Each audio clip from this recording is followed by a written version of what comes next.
Hola, quiero leer de este libro, Orar los nombres de Dios. Hoy quiero leer el nombre, el Dios de toda la tierra. Jehová de los ejércitos es su nombre, y tu Redentor, el Santo de Israel. Dios de toda la tierra será llamado. Isaías 54, 5. Jehová de los ejércitos, Redentor, el Santo de Israel. Eres Dios y no existe ningún otro. Tú eres Dios y no hay nadie como tú.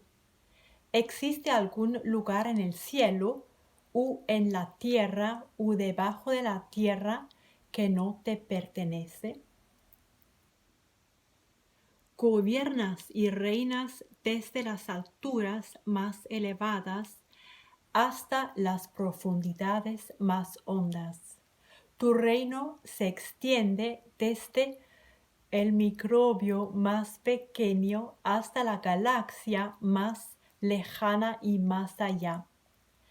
Sentaste las bases de la tierra.